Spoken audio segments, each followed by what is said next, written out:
வணக்கம். அம்பாறை மாவட்ட வலிந்து காணாமலாக்கப்பட்ட உறவுகளின் சங்கத் தலைவி தம்பிராசா செல்வராணி. எதிர்வரும் 30ஆம் தேதி வடக்கு கிழக்கு வலிந்து காணாமலாக்கப்பட்ட உறவுகளால் வலிந்து காணாமலாக்கப்பட்டோர் நினைவு சர்வதேச வலிந்து காணாமலாக்கப்பட்டோர் தினம் அனுஷ்டிக்க இருக்கின்றது. இத்தினமானது வடக்கில் சங்கிலியன் சிலையடியில் தொடங்கி செம்மணி வரையும் அந்த பேரணி தொடர்ந்து வந்து அதில் கவனிப்பு போராட்டம் நடைபெற உள்ளது. அதே போன்று மட்டக்களப்பு மாவட்டத்தில் கல்லடியிலிருந்து ஆரம்பித்து கல்லடி பாலத்திலிருந்து ஆரம்பித்து காந்தி பூங்கா வரைக்கும் ஊர்வலத்துடன் இந்த கவனிப்பு போராட்டம் தொடர்ந்து காந்தி பூங்காவில் போராட்டம் நிறைவடையும் என்று கூறிக்கொண்டு, இன்று எங்களது இந்த உறவுகளின் 8 மாவட்ட வலிந்து காணாமலாக்கப்பட்ட உறவுகளின் இந்த போராட்டமானது இன்று 17 வருட காலமாக எங்களது உறவுகளுக்கு என்ன நடந்தது என்று நாங்கள் இன்று கேட்டு போராடி கொண்டிருக்கின்றோம்.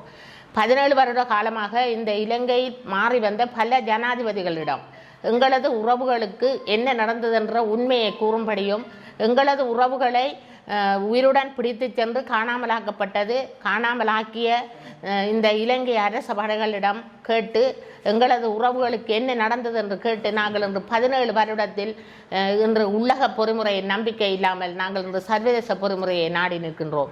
இந்த சர்வதேச பொறிமுறையை நாடி எங்களது உறவுகளுக்கு என்ன நடந்தது என்ற உண்மையையும் நீதியையும் பெற்றுத்தர வேண்டும் என்றும் நாங்கள் கேட்டு நிற்கின்றோம்.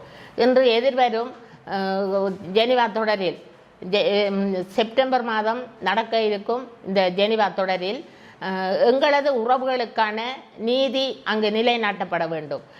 அதே நேரம் இங்கிருக்கும் அரசியல்வாதிகள் அனைவரும் சேர்ந்து எங்களது அந்த உறவுகளுக்காக எங்களுக்காக குரல் கொடுத்து இங்கு நடந்தது ஒரு இனப்படுகொலை என்ற உண்மையை இந்த உலகுக்கு கொண்டு வர முன்வர வேண்டும் என்று கேட்டு நிற்கின்றேன்.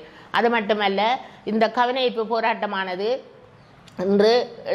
நாங்கள் இன்று எங்கள் உறவுகளை தொலைத்துவிட்டு வீதியில் நின்று எங்களது உறவுகளுக்கு என்ன நடந்தது, உண்மையை கூறுங்கள், உயிருடன் கொடுத்தவர்கள் எங்கே என்று கத்திக்கொண்டிருக்கும் இத்தருணத்தில் இங்கு இருக்கும் இளைஞர் யுவதிகளுக்கு எதுவுமே நடக்கக்கூடாது, அவர்களை நீ காணாமலாக்கப்படக்கூடாது என்ற ஒரு ஆதங்கத்திலும் என்ற ஒரு உணர்வுடன் நாங்கள் இன்று போராடி கொண்டிருக்கின்றோம்.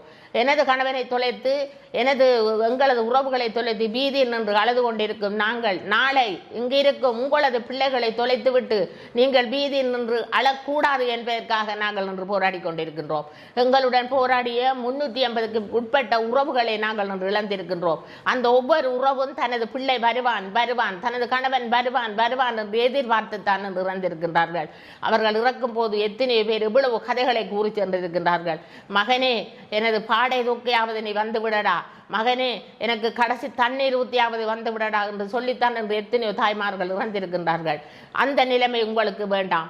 அந்த நிலைமையில் நீங்கள் இருந்து மீள்பட வேண்டுமென்றால், இலங்கையில் இனிமேல் நிகழாமை ஒன்று நடக்காமல் இருக்க வேண்டுமென்றால், நீங்கள் அனைவரும் இன்று 30ஆம் தேதி நடைபெறும் எங்களது இந்த போராட்டத்தில் அனைவரும் தோளோடு தோள் நின்று எங்களுக்காக எங்களது இந்த உயிர்களுக்கு என்ன நடந்தது என்ற உண்மை தெரிய வேண்டும் என்பதற்காக எங்களுடன் சேர்ந்து எங்களுக்காக தோள் கொடுக்க வாருங்கள் என்று கேட்டு நிற்கின்றோம். அது மட்டுமல்ல, இன்று எங்களது இந்த போராட்டத்தில் அரசியல்வாதிகள், அரசு சார்பற்ற நிறுவனங்கள், ஊடகவியலாளர்கள், பல்கலைக்கழக மாணவர்கள், மதகுருமார், ஆட்டோ சங்கத்தினர், மீனவ சங்கத்தினர், முதியோர் சங்கத்தினர், அனைத்து பொதுமக்களும் அனைத்து பாதிக்கப்பட்ட தரப்புகளும் எங்களுடன் வந்து சேர வேண்டும். அது மட்டுமல்ல, உண்மையில் இன்று ஊடகவியலாளர்கள் எங்களது முதுகெலும்பு.